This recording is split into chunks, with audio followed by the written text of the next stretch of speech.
know it. It's true, he do. I know you do. Adjust. Hide. I'm like, ooh. Yeah. It looked like this, but like way in there. Yeah. It was. I am very insecure. Yeah, You look amazing. I feel like I've got this huge, That's how I feel too. like, I've got a baby. But I don't. I know, she's ridiculous. You don't look like that. I feel like I look like that. You don't look like that. I have rolls for days. I have a roll here. I have just one really large roll. A roll here. And a roll I have like a Cinnabon. I don't have like a bunch of little ones. I have one just real fucking big one covered in frost. I mean, like... Oh, wait. I would much rather eat a Cinnabon than... No, that's not true. I'll eat rolls all day, I'm gonna too. adjust.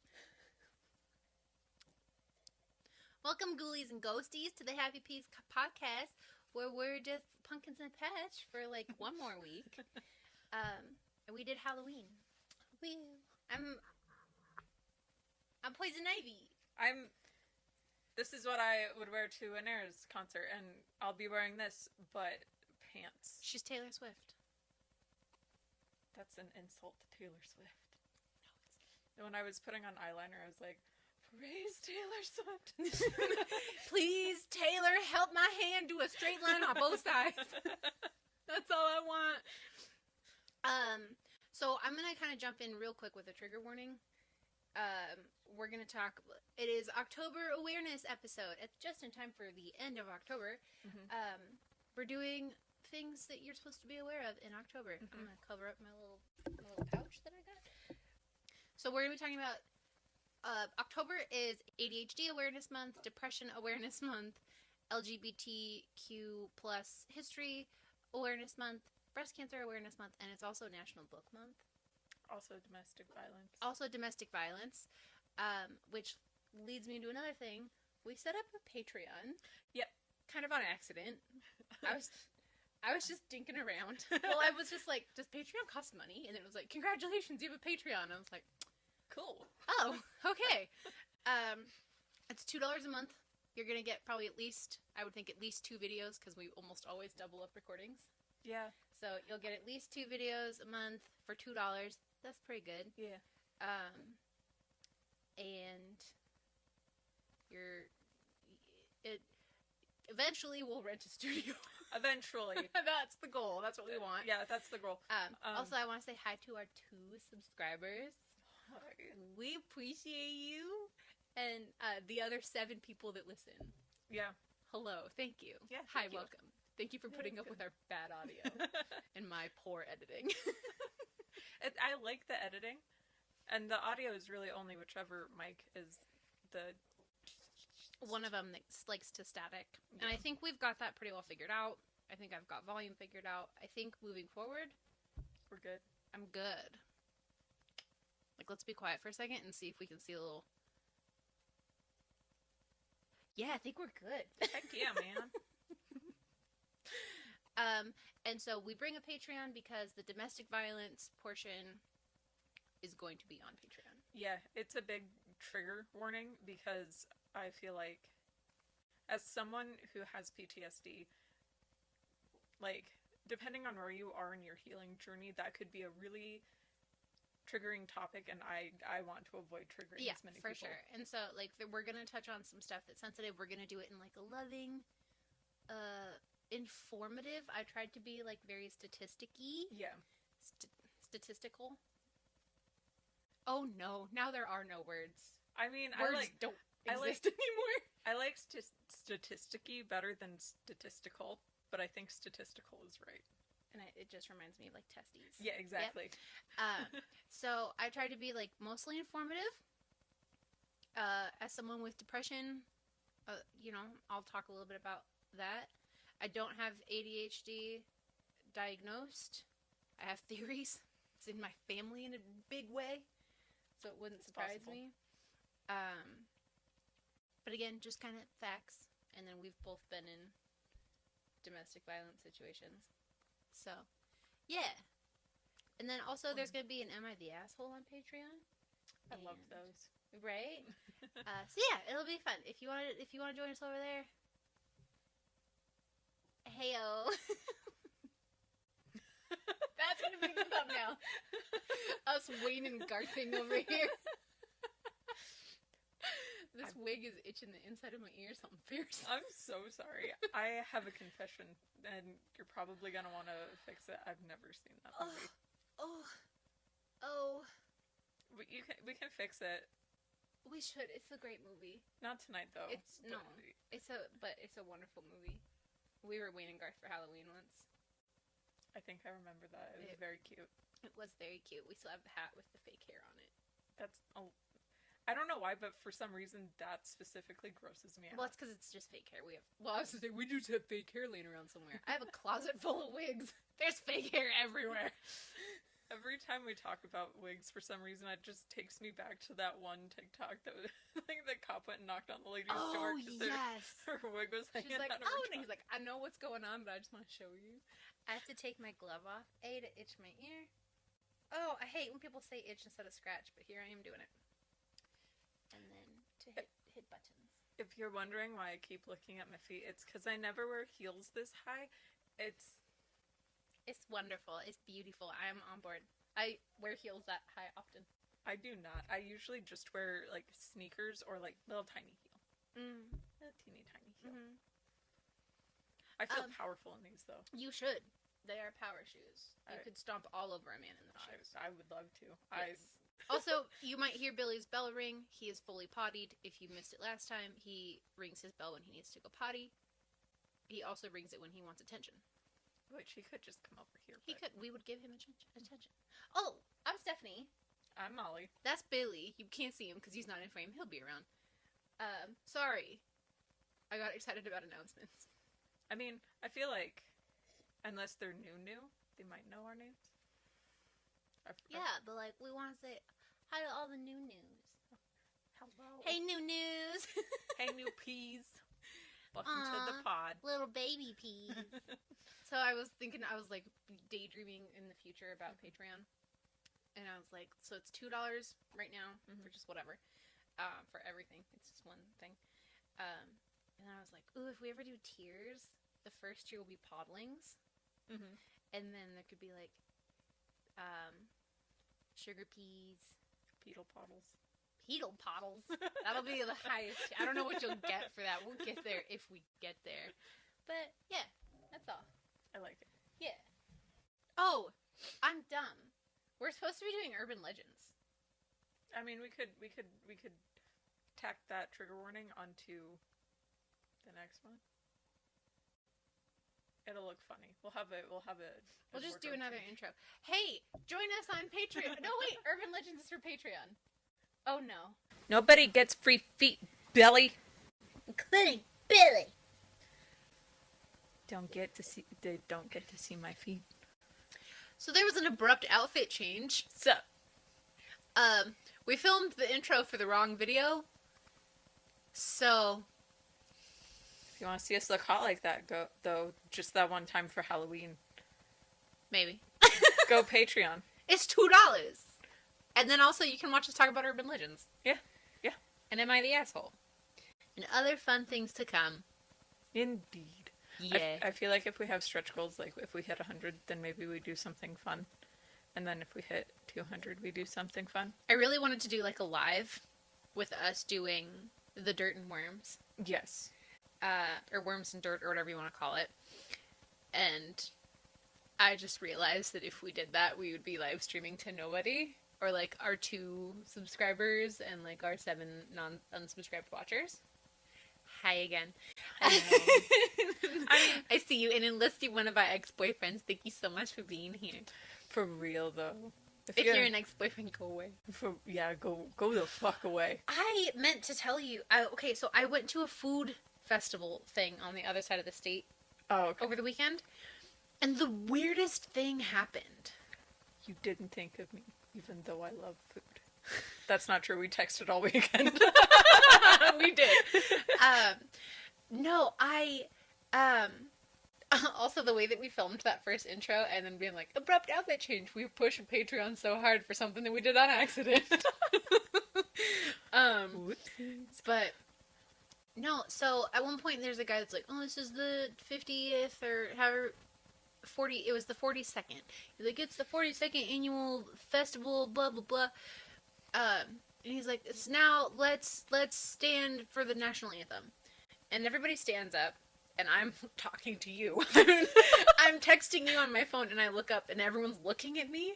Like, not actually. Yeah. But I'm anxious. So yeah. it's like, why is everyone looking at me? The flag was behind me. Mm-hmm. So I turn around, and I'm like, I'm sorry. We're going to talk about this. You can call me unpatriotic if you want, but the only countries that do a Pledge of Allegiance in school, the only time that's been done in America and under the Nazis. Mm-hmm. Dictatorships. People don't do that. So, sorry to offend you. There go our subscribers. She can be sorry. I'm not.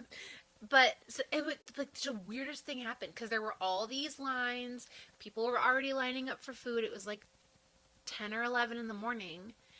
And I'm standing there, like I'm being respectful, but I'm not doing this kind of thing. And I end up kind of people watching mm-hmm. because the lines have stopped. The vendors have stopped. No one is moving. As there's an instrumental version of the national anthem playing, the whole place is on pause. It was bizarre. That sounds like an M. Night Shyamalan movie. It literally was. Like, everything just... And I was like, nobody's even, like... I'm probably the only person moving because I'm scanning the crowd. Nobody was moving. That's freaky. I don't like that. And then the Canadian anthem started. And people were like, I'm not Canadian. I would have stayed standing for that. I stayed standing for it. And, like, some people did and some people didn't. And, like, the lines went back. Like, it just unpaused. People started making food. And people started eating food. And people started doing stuff. And I was just like, this is so weird. It was just so unsettling. That is very unsettling. I'm going to adjust this. Like, it's so tall. There's a part of me that I would just honestly stay sitting, and if somebody tried to come at me, I would have been like, bitch, I was a Marine. Fuck you. I can do whatever I want. This might sound insulting, but I forget sometimes that you had, like, a whole life. No, that's fair, because, like, if you know me now, it does not fit. It does not fit. Hey, yo, fuck the government. Hey, yo. That was funny. Fuck your life. Bing bong. What? So, okay, I hear bing bong, and I think, who's your friend who likes to play bing bong from the Disney movie? Yeah. And people were like, bing bong, fuck your life. I was like, are those the same? Where did that come from? It just was all over my TikTok at one point, and I was like, okay. I think it was just some guys in, like, either Staten Island or Jersey that... Oh, okay. It's the same guys who... Joe Byron. Who? Joe Byron. Okay, on that note, I get so confused by the Let's Go Brandon. I don't fucking understand it either. Because it started out as a right thing. Uh-huh. Like, someone said the wrong name, sarcastically, like, let's go Brandon, or whatever. And I don't remember. Mm-hmm. But, it started out as a right thing. And then the left were like, yeah, let's go, Brandon! And, like, just decided to claim it. And now when I see a flag that says, let's go, Brandon, I'm like, I don't know what you're trying to tell me. You're telling me the most middle-of-the-road thing you can. Basically, your sign says, politics.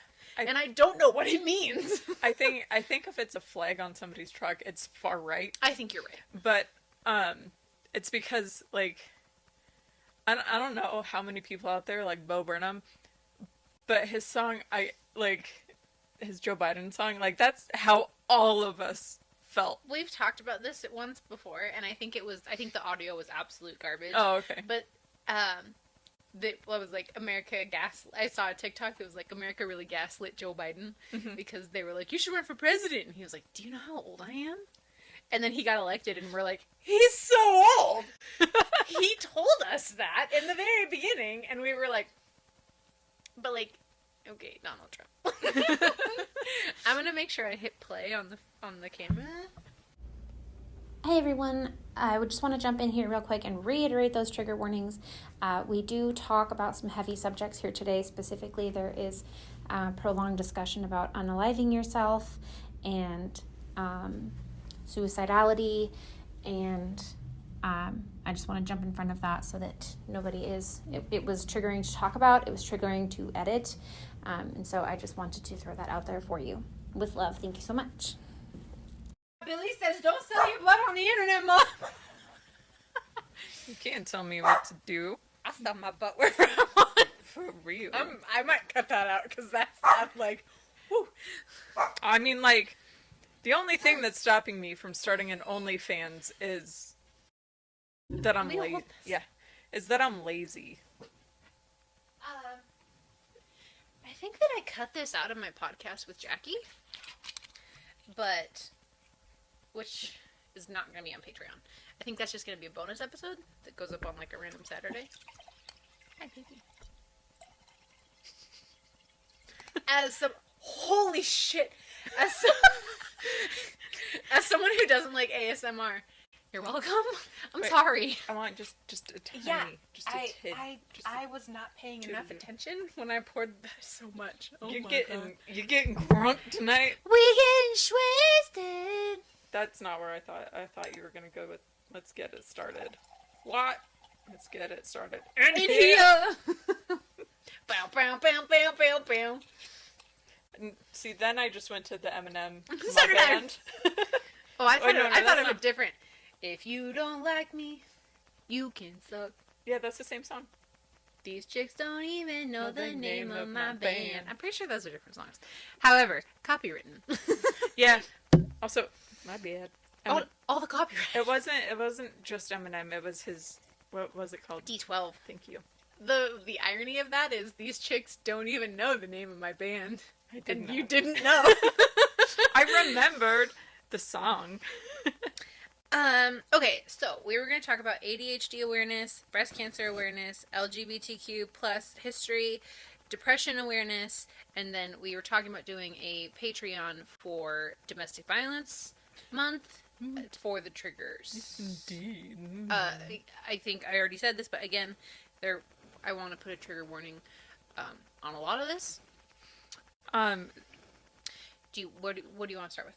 I just want people to know that for the LGBTQ history, we're gonna be going over trans, because I feel like they are the ones that are getting attacked the most right now. They are the ones that need the most awareness and like scientific and most scientific backing, because there's no reason to hate someone for living their life. Oh yeah, I am blessed in that I'm like cis. Mm-hmm. My pronouns are she, her. Mm-hmm. I don't like just being a woman suck. Yes, absolutely. Do I have dysphoria about it? No. Yeah. Do I hate my body? Yes. Is it because it's a woman's body? No. It's because I am a woman and society told me to hate my body. For real. But I don't have any of that, but if I did, I would want to be supported. Right. And like if so I'm not neurotypical, mm-hmm. and all I want is to be neurotypical, quote unquote normal. I want to be like everybody else. I want to be normal. I don't want to be weird, but I am. So tough shit. I like that you're weird. I'm weird too. Well, thank you.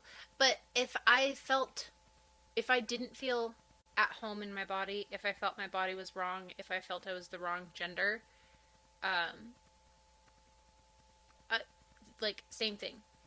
Not that those maybe not the same thing, because I said all I would want is to be normal, mm-hmm. but you don't want to feel out of place in your own body. For real. You want to feel at home in your physical mm-hmm. home. Yeah. So why is that hard to understand? For real. It really shouldn't be. Also, it has nothing to do with you. Yeah, if it's not affecting you personally, it shouldn't matter to you. With what trans kids are going through right now, I feel like there needs to, not that we're going to cover a lot of scientific stuff. We are going to cover history, which is a science. Yeah. So, but, like, it's been around longer than the Bible has. Oh, totally. Like, yes. And people at a certain point, there wasn't the ability for them to transition. Mm-hmm. Or, also, nobody wants to get kicked out of their house. Nobody wants to get disowned by their parents. People just want to be loved. They just, who they want are. to be who they are, and they want to feel loved and supported as who they are. And so, I feel like this is the first time I've ever, like, put this much into words, so I'm sorry if I've, like, fumbled the ball here on how I'm phrasing things. But I know several trans people. Mm-hmm. They're all lovely people, Mm-hmm. and I'm like, you're happy. And that's all I care about. For real, yeah. As long as you're happy, it's not my business. No, and you know what? But also, I don't care. Bathrooms should be unisex. Let me throw that out there. Yeah. Like, there shouldn't be gendered bathrooms because we're all just here to pee. For real. Also, I've used a urinal to pee. I have not. But I have used, like, a men's room, but I have picked a stall before. I peed in a urinal. I just am like, how do I pee in a urinal? Do I just, like, awkwardly hold my pants away from my butt? Or, like, do I I squatted. I don't think I have that much control over my aim. I have a lot of splatter. Because I just let it go. I thought splatter was a combination of, like, spleen and bladder. That's terrifying. So I was like, you have a splatter? How did that happen? Tell me about it. Like, see, I had a doctor. He got real curious of what would happen if you... Like, You gotta connect a spongy organ to a not spongy organ and see what happens. You know a lot more about organs than I do. I'm just like, I don't know, they're all fleshy and like, slimy and gross. I could tell you a decent amount about organs before I stop knowing. Maybe we'll do that another time. Okay. That could be a spooky episode, too. Next Halloween, we're talking about the science of organs. We're talking about anatomy and how gross people are. Dude, people are so gross. So I have a couple, like, little bullet points here. So I'm going to start with ADHD, if that's cool with you. I don't have a diagnosis. My mom is, quote-unquote, severely ADHD. My brother is, quote-unquote, severely ADHD. I don't have a diagnosis. That's fine. I have PTSD, which is, there's enough of the same symptoms that they don't want to diagnose me. Yeah. So, ADHD affects approximately 6.1 million children in the United States. Boys are 3 times more likely to be diagnosed with ADHD than girls. In adults, the prevalence of ADHD is estimated to be about 4%. Adults with ADHD are more likely to struggle with substance abuse and addiction. During their lifetimes, 13% of men will be diagnosed with ADHD. That's a lot. 4.2% of women will be diagnosed. That's because you go into a doctor's office, you're like, these are my symptoms, and they're like, oh, it's just anxiety. Calm down. Yeah. You're being hysterical. Yeah. The average age of ADHD diagnosis is 7 years old. The symptoms typically appear between ages 3 and 6.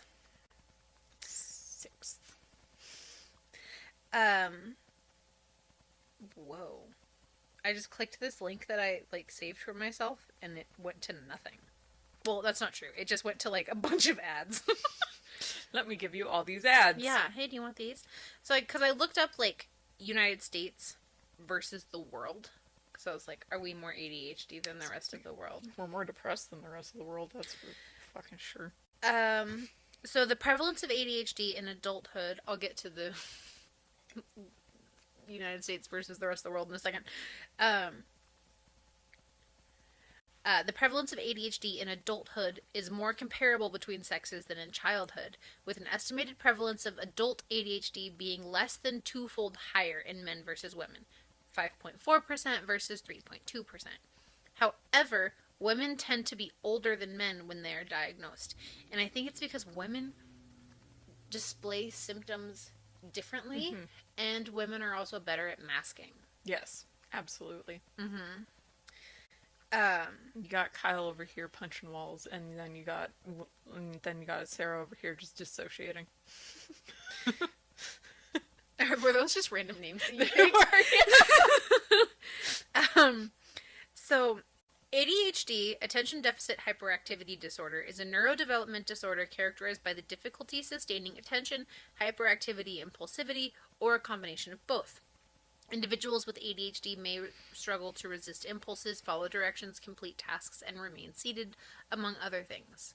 I feel like those are boy symptoms. Absolutely, because Jason hits all those. He also has a formal diagnosis, but... An estimated 6 million children have been diagnosed between ages 3 to 17. Around 6 in 10 children with ADHD have at least one other mental, emotional, or behavioral condition, such as anxiety or depression. Yeah, that makes sense. ADHD is more commonly diagnosed in Black, non-Hispanic children, 12%, than white children, 10%, Hispanic children, 8%, and non-Hispanic children, 3%. You know, whenever I hear these statistics, it always makes me wonder how racially charged they are. Yeah. Like, every single time. Well, they were like, oh, more black people get COVID than white people. They're fucking not. How did you figure that out? Yeah. Who did you poll? Yeah. One of the things that pissed me off a lot when I worked in scheduling, so when you do a CT and it has contrast, you have to know the person's creatinine after a certain age, which is... What is that word that you just said? Creatinine. Okay. It is different than creatine. Creatinine is something that your kidneys emit, and if it's too high, then it will damage your kidneys, and you cannot have a CT with contrast. Okay. There used to be, like, they used to split it between black people and white people, and they still have that in the calculator that they used in scheduling, and I was like, this is fucking wrong. I'm so fucking pissed. And, like... We're all just people, man. We're all just people, but... Black, white, Hispanic, I don't care, like... Yeah, no, it's not gonna... It doesn't... Gay, straight, trans, we're all people. Yeah. We're all skin and bones and flesh and blood and organs and... Damn. You know what I think about a lot? Sorry, this is random. No, you're good. I'm a negative blood, so my blood is... I don't know my blood type. So my blood is valuable, but I'm gay. Gay! So, does that make your blood less valuable? Is that what you're saying? I don't know if it's just gay men, but up until recently, gay people could not donate blood. Did not know that. Yeah, because it doesn't. In the medical field, HIV was a mainly gay disease. Oh. So. It's like 40 years ago. Yeah. And you could be straight and get it and then be... Yeah. Like, yeah. Anyway, yeah. It was... We are so backwards. Yeah. And, like, we are so... Like, we learned something in the 50s and we're just like, it's true! Yeah. And then, 80 years go by, or 70... What... It would be 70 years. Yeah. 70 years go by and we're like, it's still true, even though science says that it's not. Yeah, for real. Ridiculous. Yep. So, yeah, I agree. Whenever I see those statistics, it's like, oh, it's more common in black people than it is white people. I'm like... That seems racially charged. Yes, it does.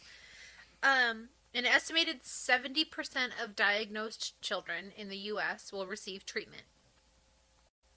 Of the children receiving treatment, approximately 32 are treated with medication. 32% are treated with medication and behavioral treatment.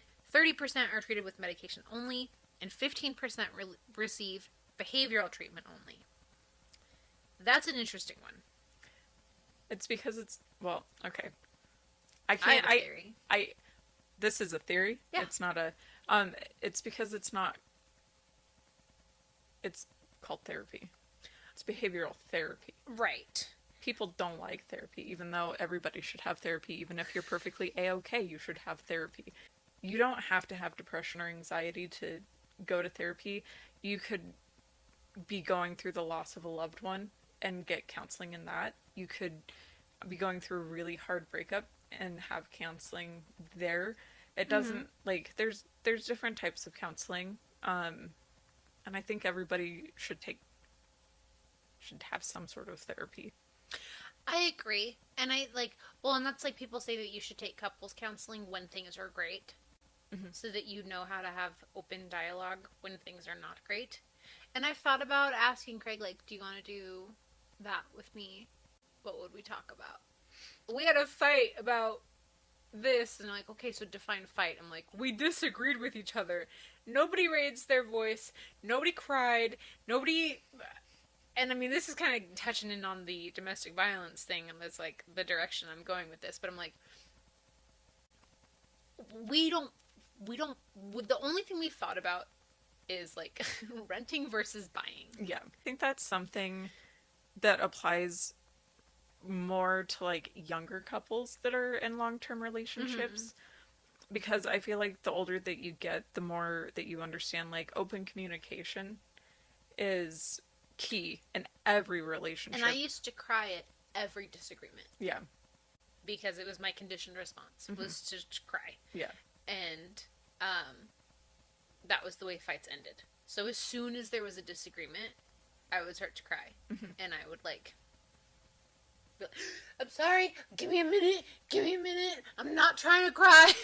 Like, I know this is stupid. So like, I'm very proud of myself that when we disagree, I don't do that. Yes. I'm going to hit on just a couple. I want to like time us. Yes. Because we've got a few things to hit on. But there's some really sad statistics in here. So so the statistic of 32% being treated with medication and therapy. Sorry.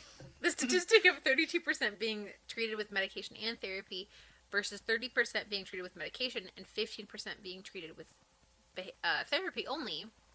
I got a little bit of like fired up because I thought, well, the 32% with medication, or the 30% with medication only, their parents are not, maybe not invested enough, but my brain immediately went to like parental neglect of like, we're not going to talk about this, we're not doing therapy, we're not like...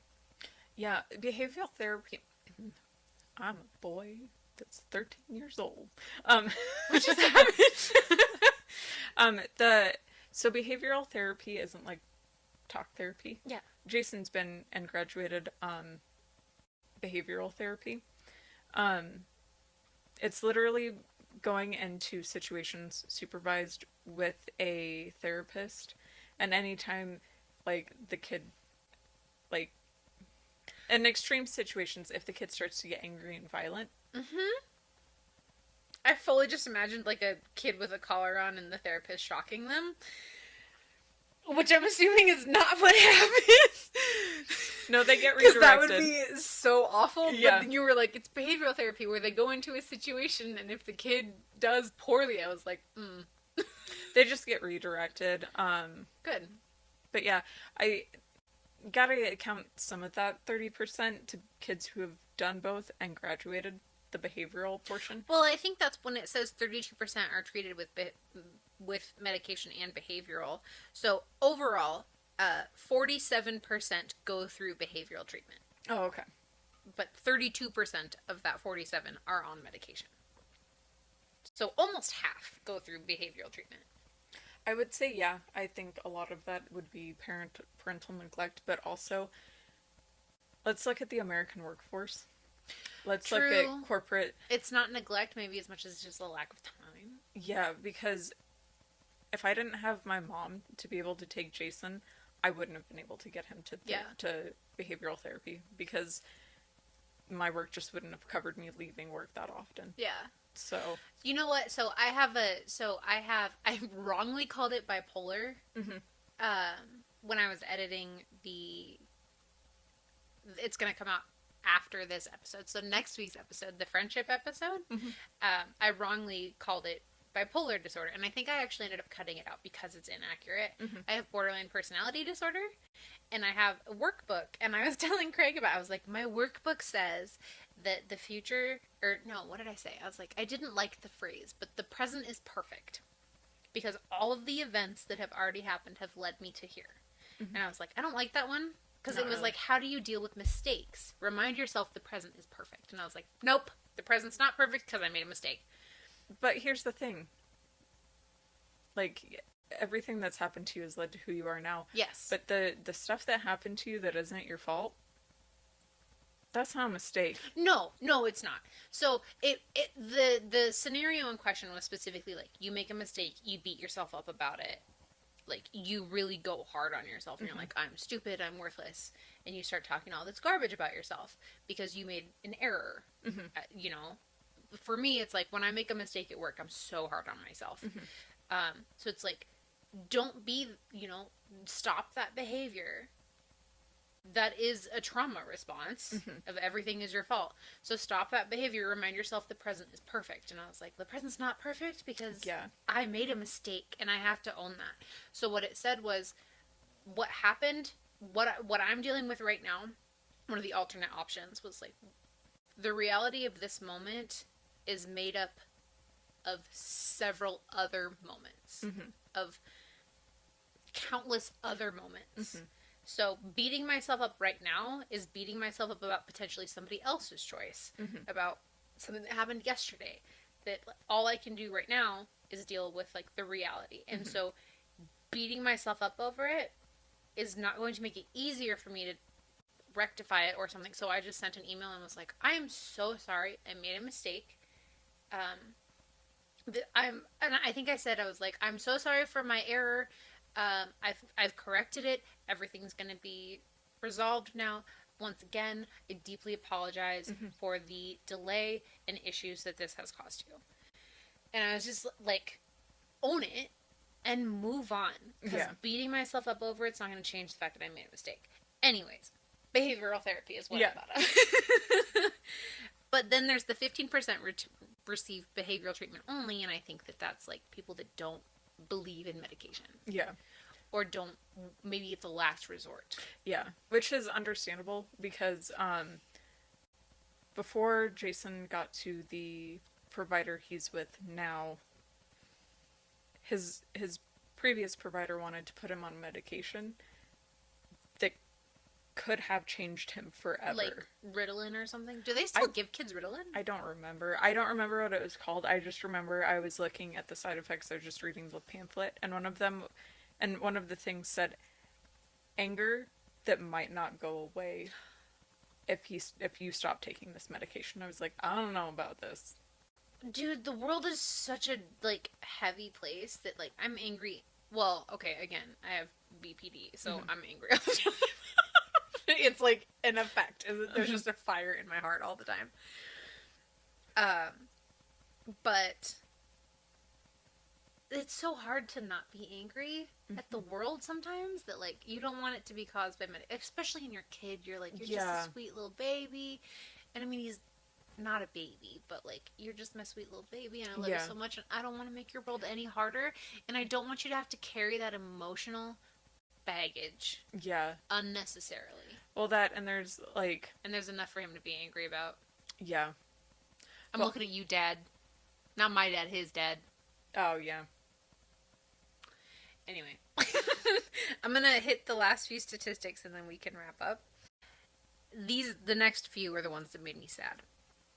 Oh, this one kind of annoys me. 35% to 78% of children diagnosed with ADHD maintain symptoms as an adult. Yeah, no kidding. Yeah, no shit. Like, I mean, I guess if you go through treatment, like behavioral treatment and medication and stuff, like, you can abate your symptoms, but like, duh. Yeah. It's a condition you have. Okay, so these ones. High school graduates with ADHD earn an average of 17% less annually than people without ADHD. It shouldn't matter. Childhood ADHD is associated with increased risk of death before the age of 46. Please no. Adult ADHD is associated with substantial economic burden, contributing to an estimated 122.8 billion. This statistic makes me mad, the way that it's written. I'm going to reread it. Adult ADHD is associated with substantial economic burden, contributing an estimated 122.8 billion in total societal excess costs due to unemployment, productivity loss, and healthcare service. Yeah, that statistic can go fuck itself. That statistic is infuriating. That statistic can go fuck itself. That's what's Dude, wrong with the it. article that it's sourced from is literally called "The Economic Burden of the Attention Deficit Hyperactive Disorder Among Adults." Like, Who wrote that? They need to be unemployment, punched in I the will tell you. face. Adler Sheen. Whoever that is, they need to be punched Yeah. in the face. That statistic makes me really mad because, you can't, I mean, I guess maybe they can, I didn't read the article, but can you source that it's ADHD specifically that causes those things? I don't think you can. I don't think you I can think either. that you can say people with ADHD maybe are more likely to rely on unemployment or something, but also, I disagree. I disagree, too. I mean, I guess I can't disagree with the study that was done, but like, Some show me where ADHD is the contributing factor. Yeah. The reason these people are on unemployment is ADHD. I don't think that's... I think it's probably, like, a combination of things, not just specifically ADHD. Yeah. Okay, so last thing I want to hit on.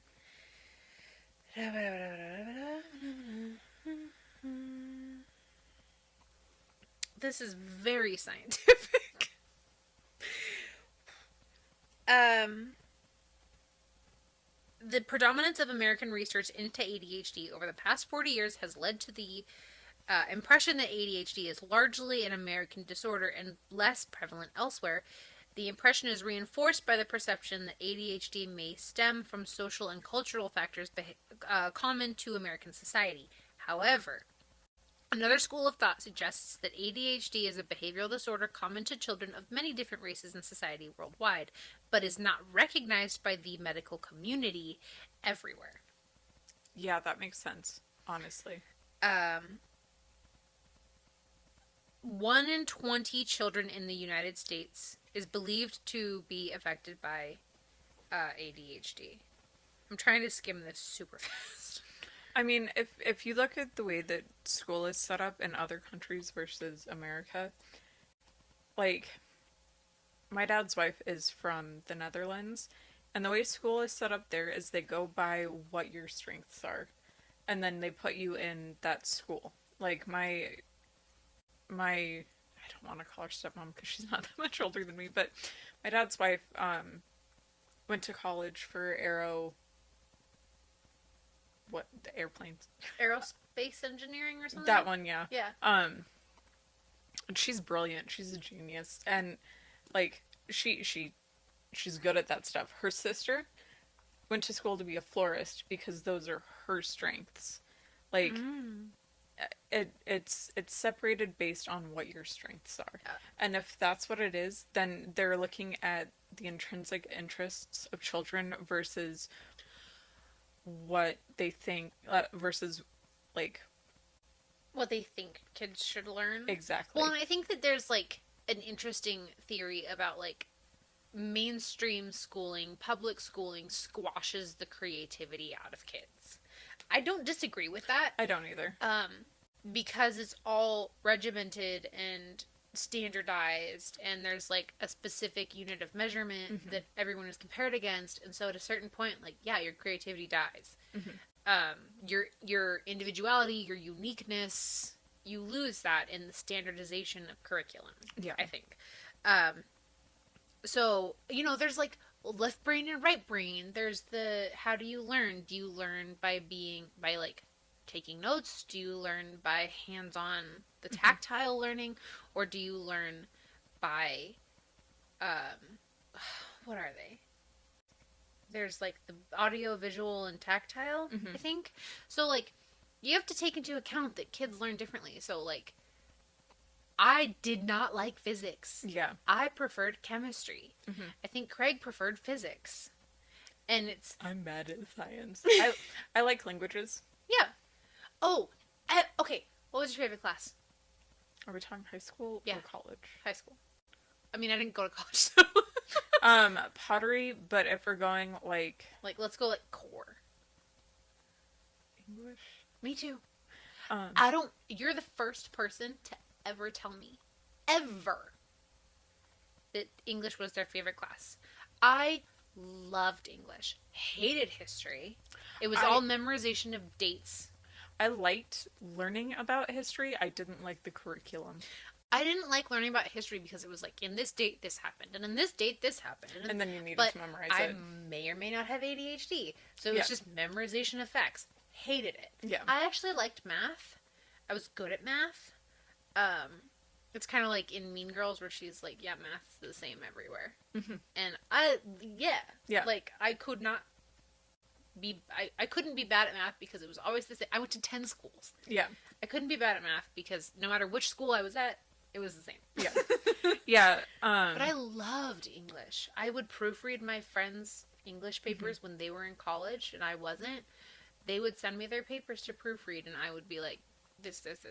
Like, I love English. What I found really as a class. Yeah. What I found really kind of funny is, like, I didn't do great in English in college, not because it was an online class and it was a poorly, like, it was a poorly structured online class, but I did okay in all of my classes, but I shined in Japanese. And in high school, I shined in French. Like, I loved French as a language. I count predominantly in French. Like, when I count in my head, it's in French. Which is weird. I hated my first French teacher. Hated her. I loved my second French teacher, but I hated my first French teacher to the point that I was like, I don't want to take this anymore. I hate this language. I didn't. I loved the language. I still love the language. What I thought was really funny when, in Japanese, when we were learning how to count, at some point in time, and it would happen with different numbers, I would go from Japanese to French. Oh, interesting. Those are Japanese is not Latin based, is it? It is not, no. Okay, because I was like, I could see like French to Spanish. Yeah, no. Like, no, French and Spanish are pretty similar. No, it would go from like 1, 2, 3, 4 in Japanese, and then I would switch to French and be like, that's not right. I used to do the alphabet in French too, like in my head. Like when I worked in filing, I'd be like, A, B, C, D, E, F, G, and I'd sit there and go through, but I think that's because my job was so freaking boring that I spiced it up. I figure we'll probably transition off of ADHD. We've probably been here for a while now. Hey, what's up? Which sounds real ADHD. We've been on this topic for a hot minute. I was watching The Basement Yard, and they went on a tangent. And, you guys are great. Yeah, I love you guys.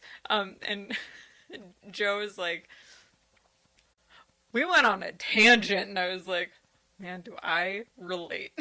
For real. I meant to address this. Like, we had talked at some point. Not that, whatever. Molly and I had talked about. I was like, who and I? Molly and I had talked about doing like maybe not a weaponized therapy speech, but like incorrect usage of therapy speech. Like last week? Yeah. We talked about it very recently, and I think you seemed a little cautious about it because you didn't want it to be triggering. Yeah. To you or me or you. Yeah. And and just the casual use that people like, oh, I'm so ADHD or I'm so OCD or like the casual use. And then Ladies in Tangents this week put out weaponized therapy speech and I was like, ah, shit. Oh no, we can't do it. And then I was like, well, it was a great episode, but it was not what you and I had kind of talked about. So I was like, we can still do this. Yeah. Yeah, and so I feel that's like going to happen at some point. I don't know when. I feel like a lot of podcasts cover the same kind of topics. I think they do. So I don't, and like...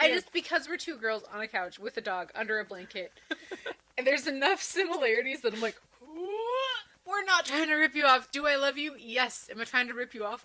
No. Well, I mean, like, and if we get to the point where we can have a studio, I'm gonna be in a, what is it called, Papazoon?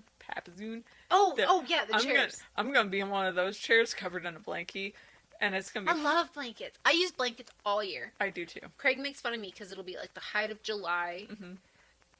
It's 107 degrees or something. The air conditioner's on, and I'm under a blanket, and I go, God, it's hot in here. And he's like, take the blanket off. And I go, no, it's a comfort thing. Like, I want to be covered. I don't necessarily need a weighted blanket, but I want to be. I want to be covered, and a sheet is not going to do it for me. No. There was, I think it was like August. I was still like bundled up in my heated blanket because Kyle likes to keep the AC on, and I was like, "What's your AC at?" It's at high. Like, do you know the temperature? No. So ours is at 72, because I think he wanted it at 70 and I wanted it at 75, and we compromised at 72. And I'm still under a blanket. I also, so I want to call her my mother-in-law, but it's not his, like, it's his dad's wife. I can get a PowerPoint cocked and loaded whenever you want. So, like, his mom is my mother-in-law, but I want to call his dad's wife my mother-in-law. I came home from work one day and there was just a box on the porch, and I was like, what is this? And I opened it up, and she had ordered me a comfy. Not sponsored. We're not sponsored by anybody. When I play Tell Me More with Jackie, not sponsored. But also, if you want to sponsor us. Hey. Hey. What's up? We're here with our 9 to 12 viewers. I mean... And I appreciate every single one of you. Yep, we appreciate you to no end. I can't tell you how much I appreciate you. But anyway, so I came home and it was a comfy, and it's like an XXXXXXL sweater. It comes down to my knees. It's the most amazing thing. I wear it all the time. All the time. I love it so much. I need to get a new one because I don't know if I've talked about this. I hate the color blue. Do you have the regular one that looks like a cloud? No, it's blue. Oh, mine looks like a cloud. I think it's very cute. That I would be okay with that. No, mine's just blue, like this, like a royal blue. Yeah, and I hate blue. I hate blue. Oh, it's my least favorite color. My brain went blue, da da da da da. And nobody ever wants that to happen to their brain. I don't mind it when it happens. I sing. So, Lady, our tiny dog, her name's Lady. I call her Loodle. Pig. Yeah, because you said at one point, even Little Doodle can't lick my feet, and I was like, I don't know what that means. Piggy Dippin', pork bun, rigatoni. She does not come if you just say come. She does not come to her name. She comes to little, and she comes to doodle-doo, doodle-doo, doodle-doo, doodle-doo. Every once in a while, I woke him up. Every once in a while, Billy will be like really tired, and he'll just be on the floor or wherever, and I'm like, come here, come on, come here, come here, come on, come here, come here. You want to come here? Come here, come on, good boy. This is good boy. You want to come over here? And he's like, and he'll look at me, and I'll do it for like 30 to 45 seconds, and then he goes. And you can hear him do it, and he gets up so slow, and then comes over, and I'm like, I know, I'm so annoying. There was but one. I just like let him stop till he gets up. So, Lady does this thing where she'll lay down next to you, and you have to force cuddle. Yeah, you mentioned that last time. Yeah, and next week in the past. And if you don't, she'll like nest. There was one time I did that, and I put her under the blanket with me, and we were just cuddling and sleeping, and Kyle couldn't find her, and she's technically his dog. I think this is the story that you told on that one, but you didn't tell it in very much detail. Yeah, she's technically his dog. Okay. But I'm her favorite. Craig. but he was looking for her and he couldn't find her, and then he called for her and she went and put her head on my neck and just looked at him, and she didn't let him sleep that night. Oh, like no! every 2 hours she was up nesting, and then she'd lay down and go Dogs are so funny. I love her. You're so funny. Yes, you are so funny. Oh, thank you. Wow. What kind of grossness has your tongue been up to today? At the very least, it's been in your beehole. I try so hard not to let him lick my face. I like let him go under here. But when I was really, really, really young, when I was really young, like 6, 7, maybe it's not really, really, really, really young, but my grandparents had a dog that would bite my face, and I got to the point where I remember the last time that the dog bit me in the face.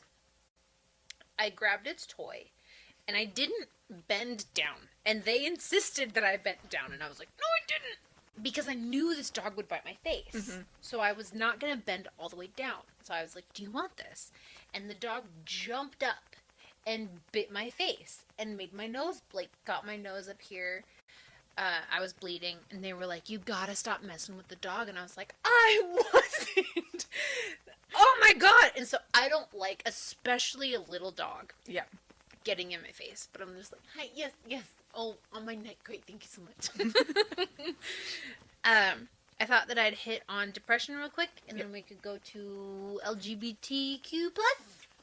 Sweet. My note for this is just Google depression. I mean, we both have it. Right? An estimated 3.8 of the population experiences depression. And this is according to the World Health Organization. So this organization. How much of it is chronic? Because No kidding. the depression is chronic, but this ass is iconic. That's the title.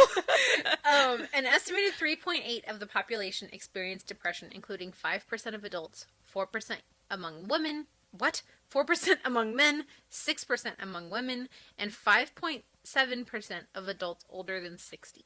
Approximately 280 million people in the world have depression. And depression is about 50% more common in women than it is in men. That statistic about being over 60 is gonna go up real high when us millennials. Oh, dude. I legitimately did not. I was like, you don't have to go potty, you dirty little liar. Does your milkshake bring all the boys to the yard? And they're like, it's better than yours. And you're just like, So, I mean, okay, so maybe I'll Google chronic depression. You don't have to go potty, honey. You did all of your business right before she came over. I made sure. Oh, I'm so if you sorry. want attention, I will give you all. Okay, so I think it is the same. Okay, so depression is a mental disorder. Globally, an estimated 5% of adults suffer from depression, and this is chronic depression. Women are more affected by depression than men. Depression can lead to suicide. Shocking. Not only can it lead to suicide, but attempted suicide. It drives me nuts when they're like, "Oh, do you want to try cervezas?" Which I'm pretty sure is a food. Talk to your doctor about cervezas if you have depression. Side effects may include suicide. Yeah. Bitch, that's a side effect anyways. Right? Why do you think I'm taking your medication? It's not to increase my likelihood. Damn.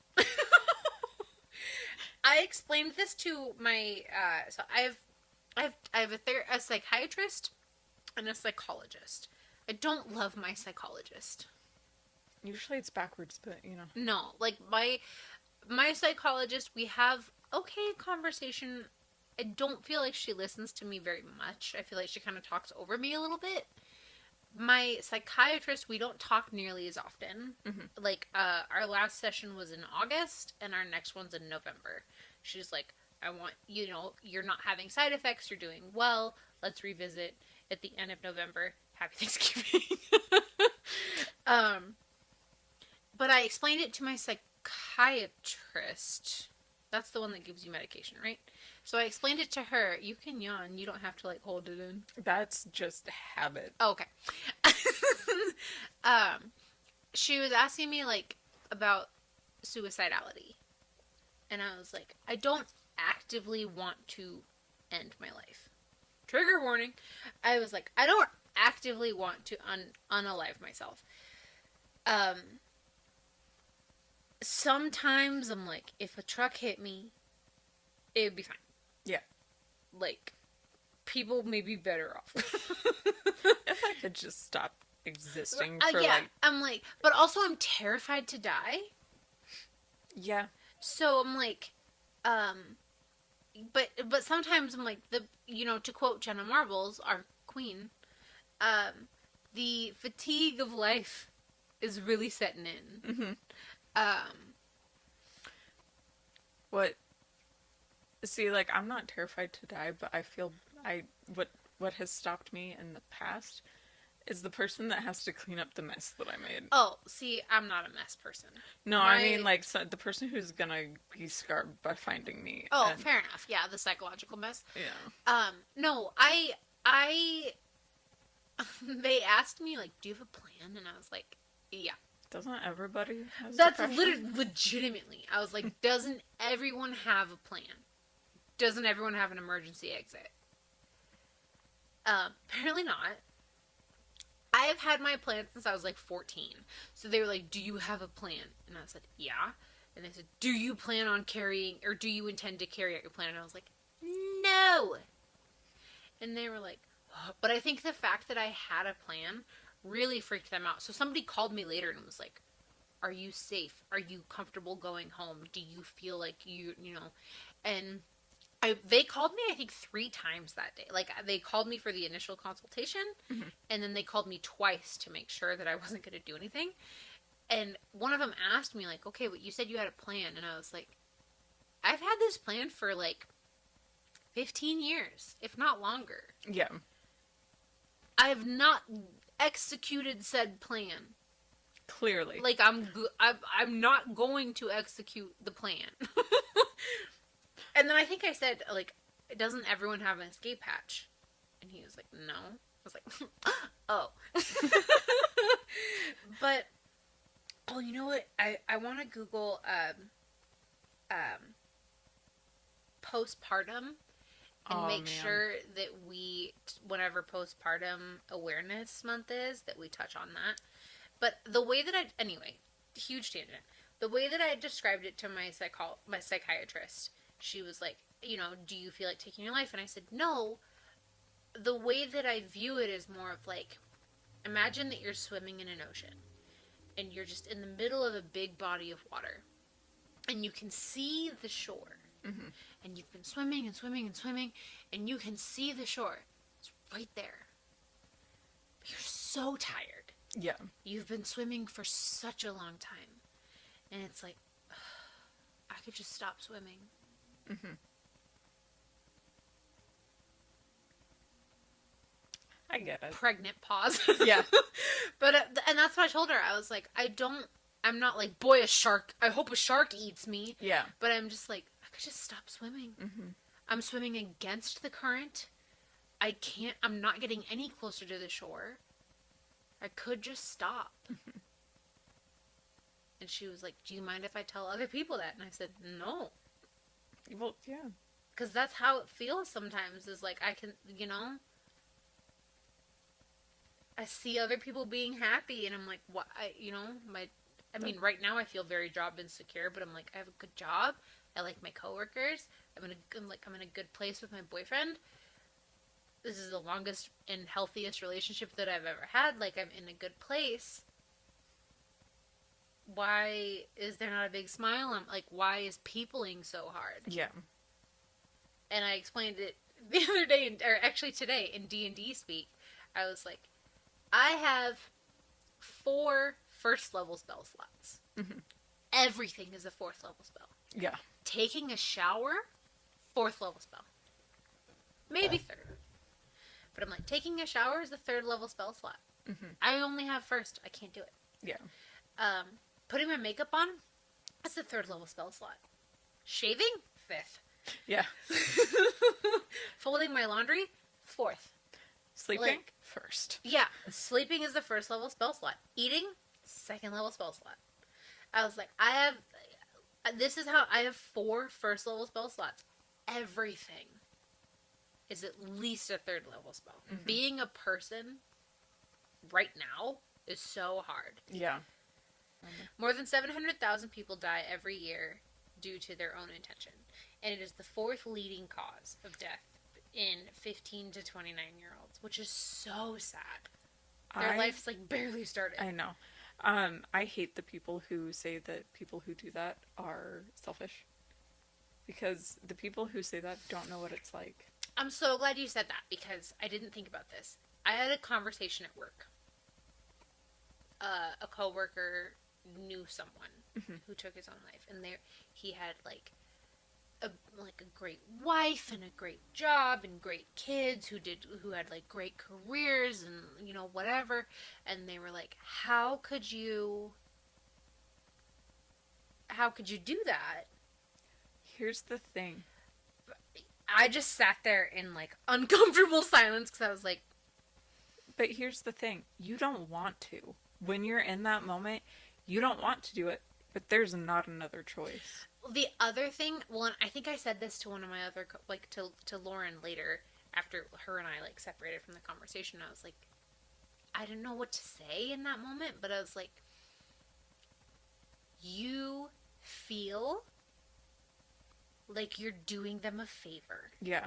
When that's where you're at, you feel like a burden to the people around you. And it's not, how could you give up your life and your kids and, how could you give all of those things up? It's that you feel like those people are better off without you. Yeah. You feel like I don't want to say you are a burden to those people, because you're not. They love you so much. You're not a burden, but you 100% in that moment feel like you are nothing but a burden. You feel like you're making their life so much harder. They love you so much. During a depressive episode, a person experiences a depressed mood, sad, irritability, or empty. They feel a loss of pleasure or interest in activities. A depressive episode is different from regular mood fluctuations. They last most of the day, nearly every day, for at least 2 weeks, and their symptoms include poor concentration, feelings of excessive guilt or low self-worth, hopelessness about your future, thoughts about dying, disrupted sleep, changes in appetite or weight, feeling very tired or low in energy. And depression causes difficulties in all aspects of life, including community, at home, at work, at school. I think that's where I'm going to wrap it up on depression. I don't really know what else to say. It sucks. You're valued. You have value. You matter. You matter to me. You matter to me. We you matter see to you. her. It's hard. It's really hard. It's hard and like I said, everything takes me a 4th level spell slot right now, and sometimes I don't have them. Also, therapy, it seems scary. It really does. It's not, but also getting the help that you need, it will make you look back at this and you'll want to hug yourself, because oh my gosh, the way that I would hug myself in high school, I'm like, honey, right, I love you. Yeah, like I just halfway silent burped in the middle of that sentence. I don't know if you could hear it, but I think that getting help is so validating, and finding friends that have gone through similar things is also validating.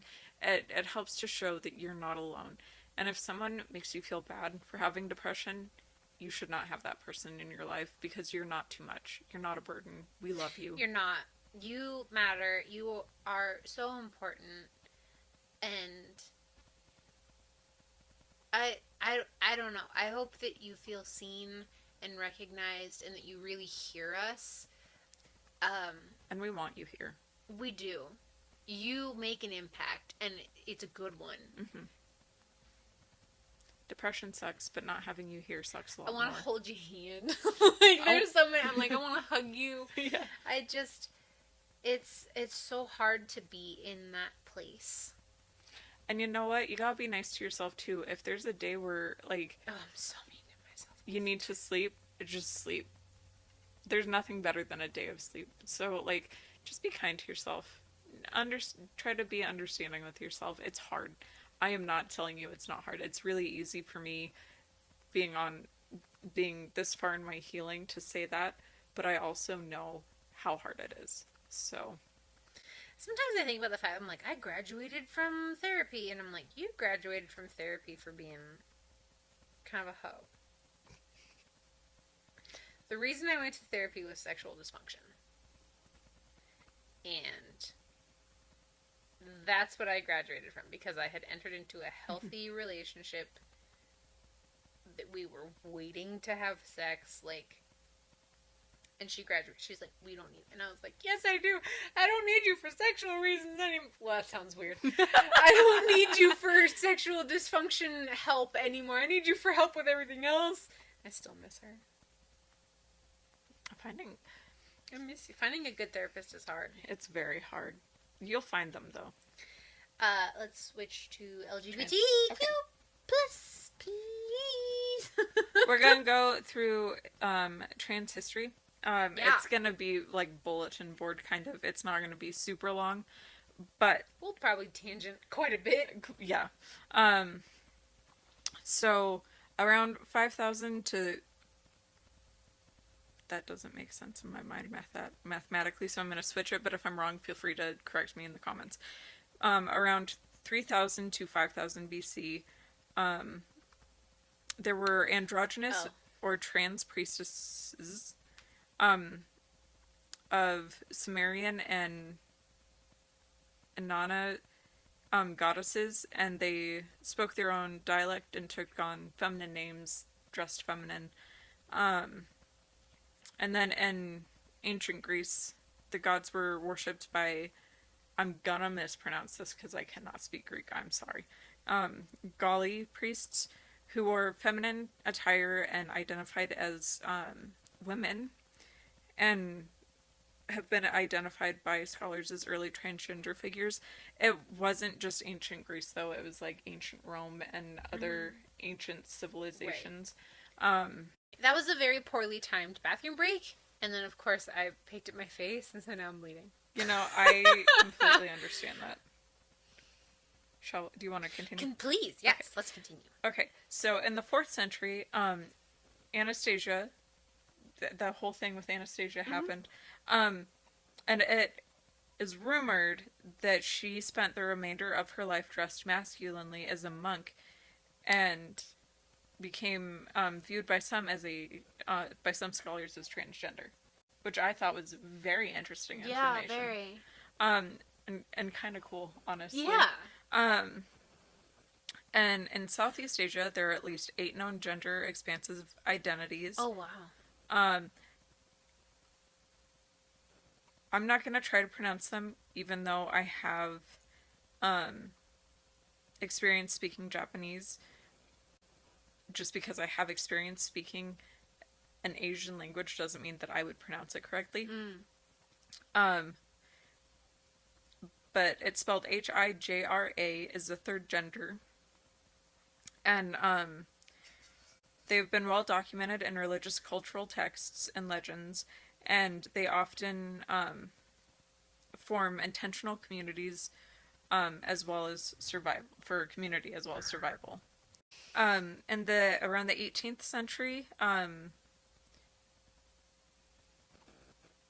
Edelmans of Siberia recognized a 3rd gender called Kokchuk. Probably said that wrong. I apologize. To describe individuals who were assigned male at birth but express themselves as women. In 1919, there was an Institute for Sex Research that performed some of the earliest gender-affirming medical services, including hormone therapy. They even did some gender confirming surgery.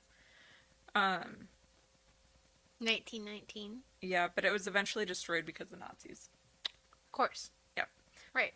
And then in indigenous people to America,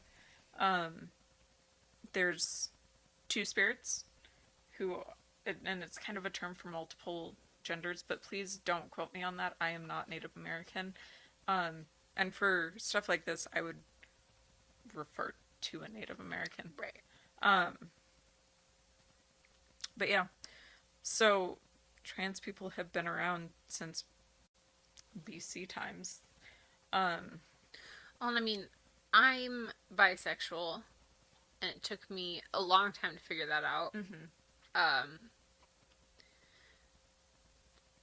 Like I said earlier, I'm cis. I don't have any like dysphoria or anything, but like, I never felt the need to come out, which I think is a blessing. I was like, what, you know, like, I told my sister at one point, I was like, I'm assuming she told my mom, I don't know. But I never had to come out, and so people that are, like, people that are in the closet, people that came out and were not accepted, people that struggled with coming out, but I didn't, like, come out. There was no backlash, there was no, like, nothing like that. And I'm blessed in that regard. Yeah. And so, like, I can't imagine. See, here's where, like, I go by she, they. I consider myself non-binary, but I'm femme presenting, so if someone calls me she, it doesn't bother me in the least, in the slightest, because that's how I present myself. Yeah. But when I started going by non-binary and she, they, all my body dysphoria, with the exception of weight, and we can go into that in a completely different episode because that has nothing to do with this, but all of my body dysphoria went away. Really? Yeah, like, when I was growing up, I remember struggling with the fact that I was a girl. And struggling with the fact that, like, not just a girl, because, like, obviously I'm fine with she. Yeah. But I always struggled with the fact that I was a girl, and I didn't like being called a girl. Come here. And, like, after puberty, like, I'm a part of the itty bitty titty committee. And, like, that used to really, really bother me. But then I was like, what if I'm non-binary? What if I go by they, them? Disappeared. Completely comfortable with my body. Okay. Honestly. People that get upset about pronouns, it's like, you find a backpack, let's say. Maybe not a purse. Like, you find a backpack. Or a jacket. Or a wallet. Or a jacket. Or something like that. And you're like, I found this. They're probably looking for it. You have no qualms whatsoever if you find a gender-neutral item and saying, whoever this is, they're probably going to want it. Yeah. What is wrong with they as a pronoun? Literally nothing. Like, oh yeah, Molly? They're great. Yeah. What's wrong with that? I don't think anything is. Well, but, I mean, like, we obviously, both agree that. But like, hey, you out there, why is that a problem for you? Not that you're probably watching. Right. I genuinely... We lost you a long time ago. I genuinely don't understand it because, like, it takes no effort. Yeah. To be kind and to respect someone's, like, not, I guess, boundaries. Yeah. And pronouns. Like, it takes... I mean, knowing someone their whole lives, I feel like slip-ups are going to happen. Right. And that's understandable. That's fair. I think it depends on the reaction afterwards and how long it takes for someone to totally. fix it. If you keep doing it, it's like, come on, man. But if you're like, if you are quick to correct and then you stop making that mistake. Exactly. I have recently started going by MJ. Going by Molly, it's my parents. So, like, people call me Molly. It doesn't bother me. But MJ my first and middle initial. Also, it's what my sister used to call me when I was really little because she loved Spider-Man. And so, like, it's just, like, a happy name for me. Yeah. I get super confused sometimes when someone calls me Molly, and then someone else calls me MJ. I'm like, what's my name? What's my name? What? And then, with deliveries and stuff, I don't care to change it. Yeah. So it'll get delivered to Molly, or I'll do a pickup from Target, and my roommate will be like, they dead named you, and I was like, it's just a name. It's what people call me. Is it a dead name for you? I don't know, because it doesn't. I prefer MJ, but Molly doesn't bother me. Okay.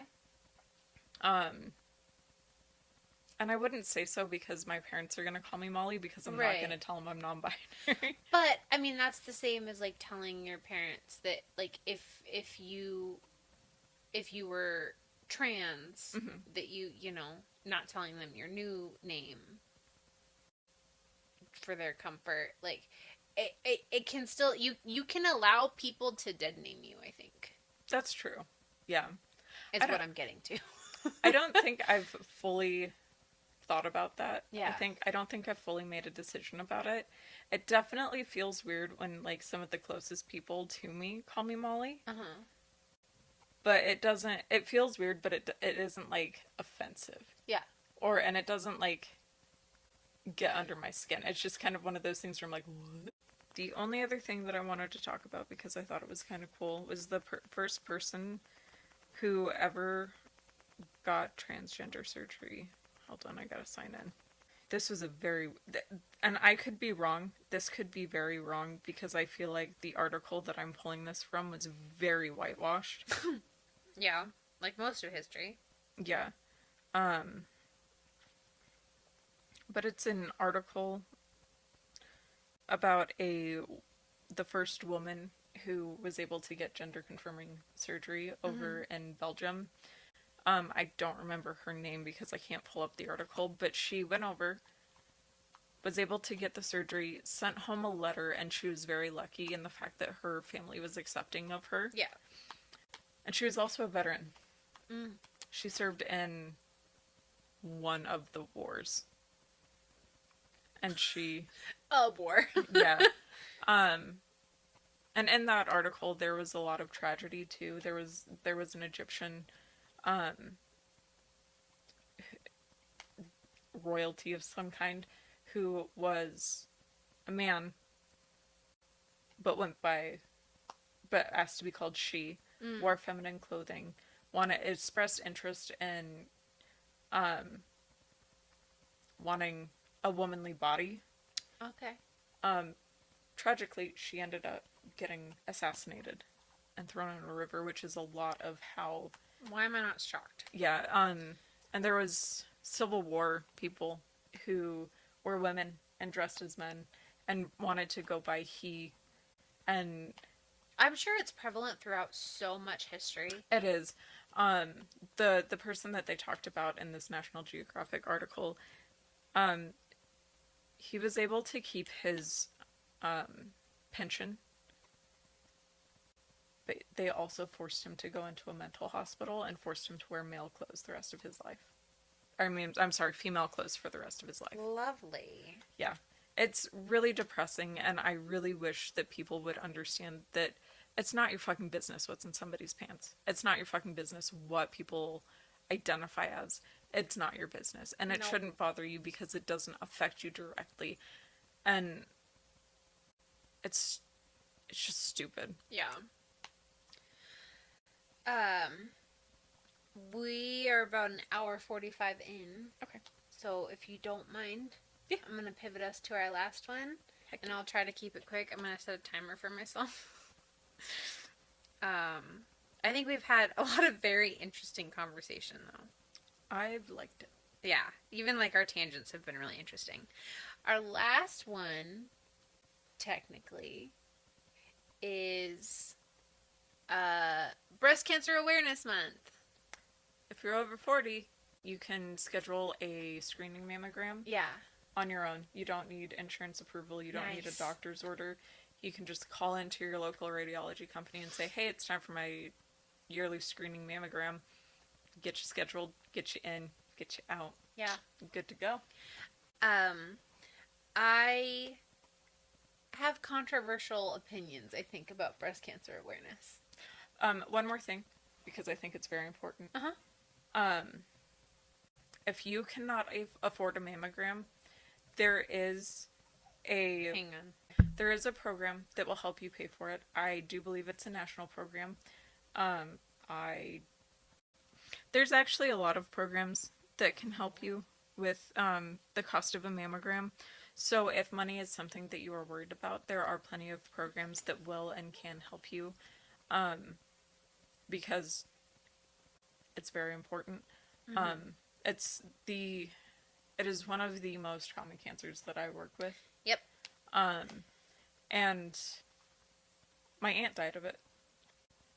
So, but this was back in like 1997. No, before then, I was a small child. Excuse me. So breast cancer it can commonly occur in women and rarely in men.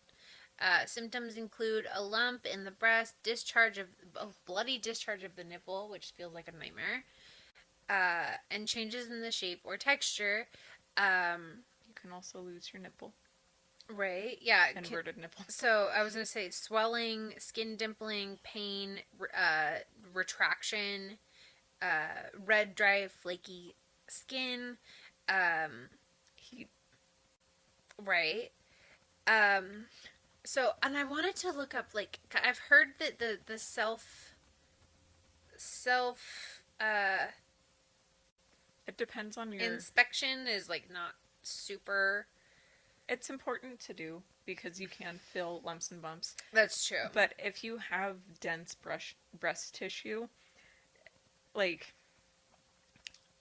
you're most likely going to be called back for a diagnostic mammogram and ultrasound, but you're most likely going to be fine. So this says, although self-exam isn't always reliable, a significant number of women report that the first sign of cancer is a lump they discovered on their own. Mm-hmm. So it is worth doing. Also, one thing that I didn't know until I started working at where I work, your breast tissue goes up into your armpit. I was gonna say there were things that, like, if you get a lump, in your armpit, Yep, that could be a problem. yep. It can also be lymph nodes, but still, it's good to get it checked out because if you have a swollen lymph node, it could be something else. You could have an infection. It could be caused by your deodorant. Yeah, it could be something. Which happened to me. Yeah, it could be something not so serious, but it could also be serious. Yeah. It could be breast cancer, lymphoma. I work with cancer. Hi, I work with cancer. So yeah, breast cancer is the most common cancer among American women. Mammograms are the best way to find breast cancer early, when it's easier to treat before it's big enough to feel or cause symptoms. The CDC's National Breast and Cervical Cancer Society Cervical Cancer Early Detection Program offers free or low-cost mammograms to women who have low income, are underinsured, or uninsured. My controversial opinion comes in with Susan G. Komen. I don't know who that be. Is that the That's creator? the pink ribbon of the breast cancer awareness thing. I have two aunts that have had breast cancer. You have an aunt as well.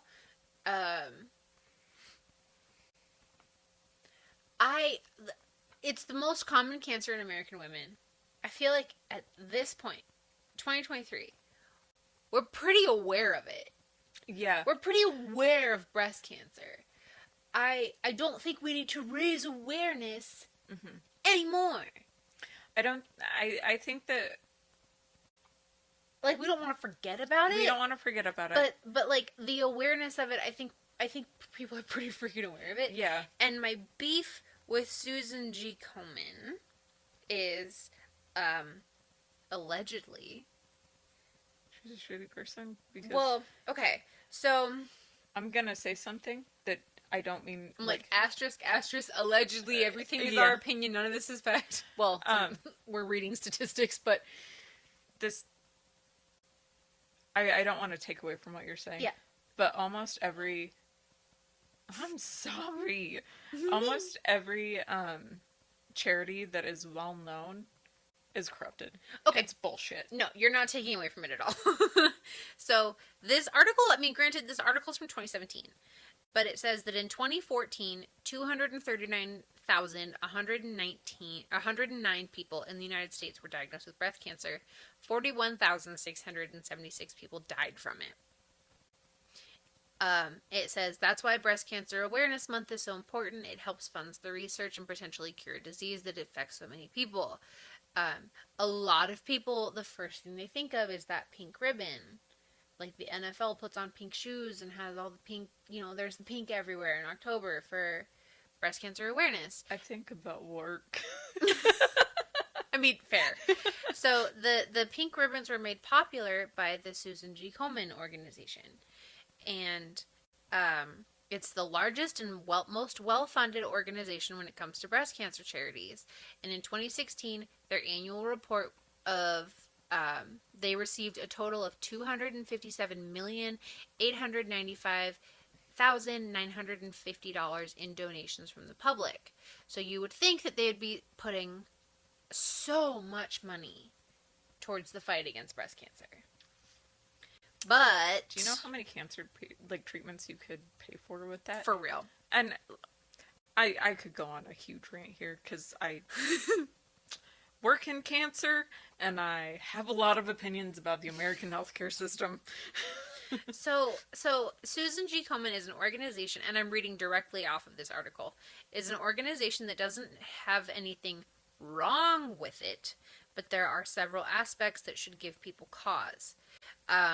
In 2010, the Huffington Post reported that the organization has gone after hundreds of groups for using the phrase "for the cure."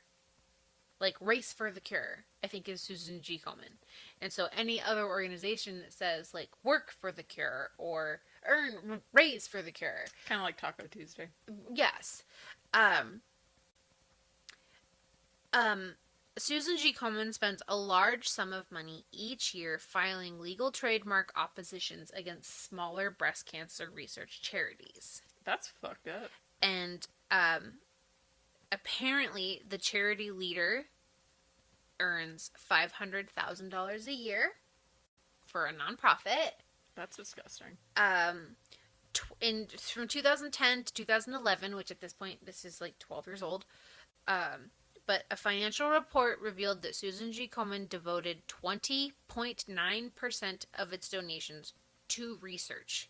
The rest went towards administrative costs and advertising. So when they're like, you go to the store and they're like, do you want to donate? Do you want to round up your change? Breast cancer awareness for Susan G. Komen. I'm like, no, because she is squashing smaller, maybe not she, but the organization is squashing smaller charities, is spending the bulk of their money on their own marketing and trademark filings. No. Yeah, no, 20 cents of every dollar is going towards actual research, and 80 cents of every dollar is going towards the image. Do you know how... I don't care about your image. You know... I care about boobies. So, there's so much I could say about this, but it's gonna be a long talk if I do, so I'm just not. I could... You know that TikTok that's like, you have 30 minutes to talk about one topic, and one topic... that topic for me would be American healthcare and how it could be, like, I guess actually what it would be is how the 1% could fix all of our nation's issues if they would just stop being the fucking 1%. I think we talked about this when we were talking hypothetically in the very first episode, which is super hard to listen to, but we talked about it in the first episode of, like, if you won the lottery, what would you do? And I was like, I would donate at least half of it to, like, you know, I could fix the water in Flint, Michigan. You could do so much good. You don't need all that. You don't need $1 billion. You don't need $700 million. You need $1 million. Honestly, maybe more. I think it takes that much to retire now. Honestly, all I would want is to have some, like, a piece of property in a house that was mine. That's all I'd want. Right. So if I won $100 million after they pulled the taxes out, like, that's what I walked away with, I feel like I would keep 5. Yeah.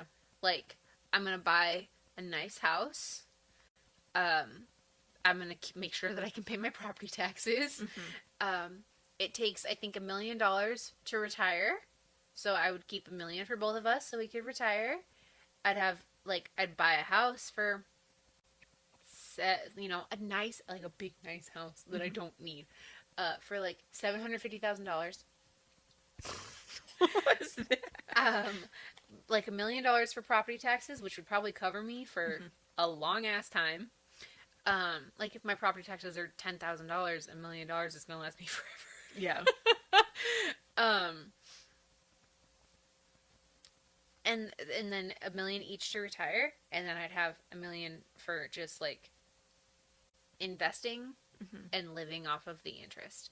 That's $95 million that I could donate. Yeah. To food, to schools, to teachers, and that's if I won $100 million. The most recent Powerball was like $700 million after tax if you took the lump sum.